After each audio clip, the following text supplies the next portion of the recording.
नमस्कार। आज हम बात करेंगे हार्ट की कॉमन दवाइयों के कॉमन साइड इफ़ेक्ट्स के बारे में। इनमें से जो भी ग्रुप की दवा आपको चल रही है हार्ट की अलग अलग प्रॉब्लम्स के लिए, उनके कॉमन क्या साइड इफ़ेक्ट्स होते हैं, ये जानना और समझना आपके लिए अनिवार्य है। क्योंकि ज़्यादातर होता ये है कि जब कभी हम पेशेंट्स को दवाई देते हैं तो साइड इफ़ेक्ट्स के बारे में बहुत ज़्यादा डिस्कशन नहीं हो पाता है।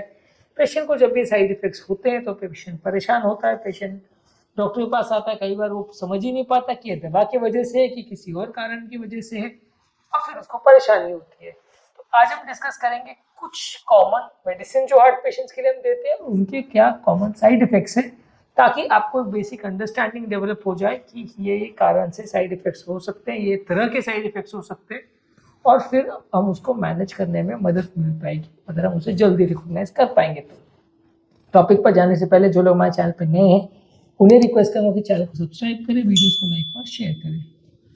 सबसे कॉमनली यूज्ड मेडिसिन में बीटा ब्लॉकर्स है। बीटा ब्लॉकर्स यानी मेटोप्रोलोल, नेबिवोलोल, कार्बिडोल, बिसोप्रोलोल। ये मेडिसिन जो है, इससे चक्कर, कमजोरी होना, किसी किसी को गति हृदय की कम हो जाना, एस्थमा के अटैक्स आ जाना, इरेक्टाइल डिसफंक्शन यानी मेल पेशेंट में इरेक्शन करने में प्रॉब्लम आना, थोड़ा कमजोरी, चक्कर वगैरह होना, इस तरह के साइड इफेक्ट्स हो सकते हैं। देखिए, कमजोरी चक्कर एक नॉन स्पेसिफिक साइड इफेक्ट है जो बहुत सारी दवाओं में हो सकता है।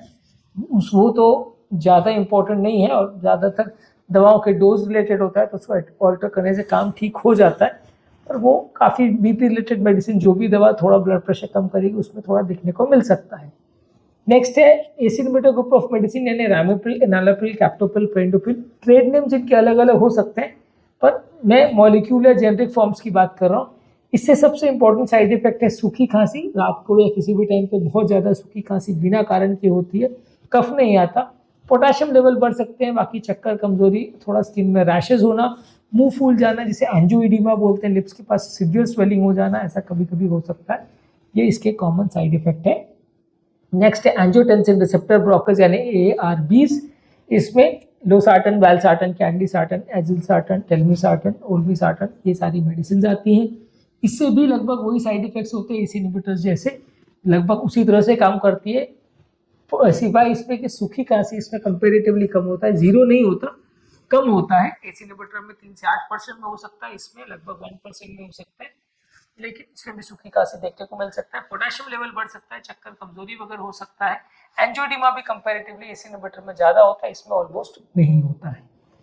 इसके अलावा कैल्शियम चैनल ब्लॉकर्स यानी कि एम्लोडिपिन, सिल्नेडिपिन, निफेडिपिन, निट्रेंडिपिन, ज्यादातर ये बीपी के लिए ज्यादातर यूज होता है। इससे लोगों को थोड़ा पाँव में सूजन आ सकती है, चक्कर, कमजोरी वगैरह हो सकता है, कॉन्स्टिपेशन हो सकता है, और अगर वेरापामिल डिटायज़ाम यूज करें तो हृदय की गति उससे कम हो सकती है। नेक्स्ट मेडिसिन है डाययूरेटिक्स यानी पेशाब बढ़ाने वाली दवाई। जिनको हार्ट फेलियर होता है उसमें इसको यूज कर सकते हैं। इससे सडनली बीपी का बहुत लो हो जाना और बीपी फ्लक्चुएट करना, ऐसे साइड इफेक्ट्स हो सकते हैं।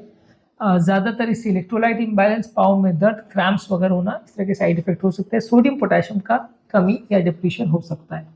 स्टैटिन्स यानी कोलेस्ट्रॉल कम करने वाली दवा, इसमें रोजुवास्टैटिन, एटोरवास्टैटिन, सिम्वास्टैटिन, प्रावास्टैटिन, पिटवास्टैटिन, ये सब यूज करते हैं। ज़्यादातर इसमें थोड़ा मस्कुलर पेन हो सकता है, लिवर में थोड़ा टॉक्सिसिटी हो सकता है, रेयरली किसी किसी को डायबिटीज का चांस बढ़ सकता है।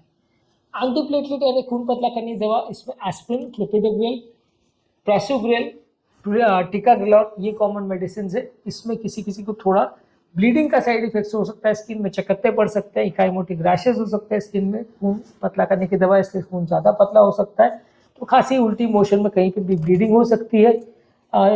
किसी किसी को प्रासोग्रेल से या किसी किसी को टिकाग्रेलॉन से थोड़ा सांस फूलने का तकलीफ हो सकता है, पर अदरवाइज ज़्यादातर ये सेफ दवाइयाँ हैं। ब्लीडिंग का साइड इफेक्ट हो सकता है, डायरिया किसी किसी को थोड़ा हो सकता है। इसी तरह से एंटीकोएगुलेंट भी खून पतला करने की दवा है। इसमें एसिट्रॉम या वारफरिन यूज होता है, या न्यूअर एंटीकोएगुलेंट्स में अपिक्साबैन, रिवरॉक्साबैन, डेबिगैट्रेन, ये सारी मेडिसिन यूज होती है। इससे भी थोड़ा ब्लीडिंग का साइड इफेक्ट हो सकता है। खून ज़्यादा पतला हो जाए तो कहीं पे भी ब्लीडिंग, जैसे खांसी में, उल्टी में, मोशन में कहीं पे ब्लीडिंग हो सकता है। बहुत किस्मत खराब हो तो ब्रेन में भी हो सकता है, शरीर पर चकत्ते पड़ सकते हैं, स्किन में ब्लीडिंग के रैशेस हो सकते हैं। इसके अलावा डिजिटालिस है, जो आजकल उतना कम ज़्यादा यूज़ नहीं होता, हार्ट फेलियर के लिए यूज़ कर सकते हैं। इसे नौजा, वॉमिटिंग, पेट खराब होना, गायनेकोमास्टिया होना, पीला दिखाई देना, ऐसा साइड इफेक्ट हो सकते हैं। नाइट्रेट्स ये हार्ट अटैक के लिए इमरजेंसी मेडिसिन की तरह से यूज़ किया जाता है, बीपी कम करने के लिए और हार्ट का पेन कम करने के लिए यूज होता है। इससे चक्कर आना, कमजोरी होना, बैठे से उठने में चक्कर आना और सरदर्द सबसे इंपॉर्टेंट साइड इफेक्ट नाइट्रेट्स से हो सकता है। अरिथमिया कंट्रोल करने वाली मेडिसिन जैसे कि एम्योड्रॉन, सोटलॉल, ये सारी मेडिसिन है, इससे हृदय की गति ज्यादा कम हो जाए और पेशेंट की गति बहुत ज्यादा कम होने की वजह से प्रॉब्लम हो सकती है। एम्योड्रॉन से थायराइड का प्रॉब्लम क्रिएट हो सकता है, किसी किसी को लंग टॉक्सिसिटी हो सकती है। ये इसके कॉमन साइड इफेक्ट्स हैं। खून पतला करने की दवाइयाँ जो हम पेशेंट्स को देते हैं उसमें आपको कितना खून पतला हुआ, कितना गाढ़ा हुआ, उसको रेगुलर बेस पे चेक करना पड़ता है। जैसे वारफरिन एसिट्रॉम जब पेशेंट को देते हैं तो कितना खून पतला हुआ वो चेक करने की आवश्यकता होती है। उसको पीटी आईएनआर करके टेस्ट करके चेक करना पड़ता है। अगर आईएनआर का वैल्यू 2 से 3 नॉर्मली या 2.5 से 3.5 मेंटेन करते हैं, उससे ज़्यादा हुआ तो खून ज़्यादा पतला हो जाएगा, उससे कम हुआ तो खून गाढ़ा हो जाएगा। तो इस तरह से उसको मॉनिटर करना पड़ता है। धबकारा और बीपी कंट्रोल करने वाली मेडिसिन जब हम देते हैं तो बार बार हृदय की गति और पल्स वगैरह को हमको चेक करना पड़ता है कि पल्स कितनी है, और अगर पल्स ज़्यादा कम है तो दवा का डोज कम करना पड़ता है, पल्स अगर ज़्यादा है तो दवा का डोज बढ़ा सकते हैं। इनहिबिटर्स और एआरबी से सूखी खांसी और एलर्जी वगैरह हो सकता है। इन दोनों मेडिसिन को प्रेगनेंसी के दौरान नहीं दिया जाता है क्योंकि बच्चों को इससे साइड इफेक्ट हो सकता है। प्रेगनेंसी के दौरान इसको ज़्यादातर लेना अवॉइड करना चाहिए। स्टैटिन वगैरह हम दे रहे तो बीच बीच में आपको लिवर एंजाइम्स और मसल एंजाइम्स को चेक करने की ज़रूरत है। डायबिटीज़ का भी चेक करते रहे तो अच्छा है, पर ज़्यादातर डायबिटीज़ का साइड इफेक्ट बहुत ज़्यादा रेयर है। लिवर एंजाइम, मसल एंजाइम का रेज होना भी काफ़ी रेयर है। किसी किसी को थोड़ा मसल पेन हो सकता है, वो कंपेरेटिवली ज़्यादा कॉमन है। ये सारी ही मेडिसिन का आपस में इंटरेक्शन थोड़ा बहुत हो सकता है, तो उसको आपको विशेष ध्यान रखने की ज़रूरत है कि कोई भी ग्रुप की 2 मेडिसिन आपस में इंटरेक्ट कर सकती है, जिससे कि मेडिसिन का इफेक्ट बढ़ भी सकता है, कम भी हो सकता है। उसको भी थोड़ा ध्यान रखने की ज़रूरत है। यदि मेडिसिन आप ले रहे हैं तो सबसे इंपॉर्टेंट चीज़ों को चेक करने की ज़रूरत है कि मेडिसिन कितने डोज में ले रहे हैं, कितनी डॉक्टर ने प्रिस्क्राइब करी है, आप कम या ज़्यादा तो नहीं ले रहे, डबल डोज या ट्रिपल डोज तो नहीं ले रहे। ये सारी चीज़ों को चेक करना ज़रूरी है। और इसके अलावा ये भी देखना ज़रूरी है कि कभी कभी किसी पर्टिकुलर मेडिसिन में सेम डोज में अलग अलग व्यक्ति को अलग अलग असर आ सकता है, यानी कि एक पर्टिकुलर दवा का 2 मिलीग्राम एक पर्टिकुलर व्यक्ति में उतना असर करेगा, दूसरे में ज़्यादा या कम असर भी कर सकता है। तो हर व्यक्ति का रिस्पॉन्स लेवल अलग होता है, इसलिए दवा का डोज या इफेक्ट को प्रेडिक्ट कर पाना बहुत मुश्किल है। और दवाओं के किसी किसी व्यक्ति को स्पेसिफिक एलर्जीज होते हैं जो उसको भी प्रेडिक्ट कर पाना मुश्किल है, क्योंकि किसी व्यक्ति को कोई पर्टिकुलर चीज़ से एलर्जी होती है जो कि अनप्रिडिक्टेबल इफेक्ट है। अगर होती है तो फिर आपको उस हिसाब से डोज को एडजस्ट करना पड़ता है। पहले से बता पाना मुश्किल है कि किस पर्टिकुलर व्यक्ति को किस पर्टिकुलर चीज़ का एलर्जी होता है।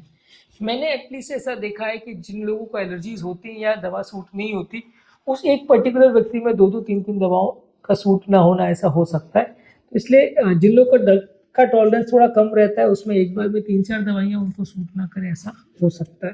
तो इसलिए जिस व्यक्ति को प्रॉब्लम हो रही है, साइड इफेक्ट्स हो रहे हैं, उनको जानना समझना ज़रूरी है कि ये उनको साइड इफेक्ट हो रहे हैं, उस हिसाब से फिर डोज को एडजस्ट करना ज़रूरी है। तो आज के टॉपिक में हमने कॉमन कार्डियक मेडिसिन के साइड इफेक्ट्स पर और उनके इंपॉर्टेंट पॉइंट्स पर बात करी। जो लोग हमारे चैनल पर नए हैं उन्हें रिक्वेस्ट करूँगा कि चैनल को सब्सक्राइब करें, वीडियोस को लाइक और शेयर करें। जो लोग हमारे चैनल पर ड्रग साइड इफेक्ट्स और उनको कम करने के टिप्स पर वीडियोस देखना चाहते हैं, कार्डियक मेडिसिन पर वीडियोस देखना चाहते हैं, तो कार्डियक मेडिसिन का पूरा प्लेलिस्ट हमने बनाया हुआ है, उसको आप चेकआउट करिए। इसका लिंक मैं कमेंट सेक्शन और डिस्क्रिप्शन बॉक्स में छोड़ देना, आप उसे देखेंगे तो काफ़ी कुछ इंपॉर्टेंट और यूजफुल मिलेगा, जिससे आपको समझने में और मैनेज करने में सहायता मिलेगी। Thank you.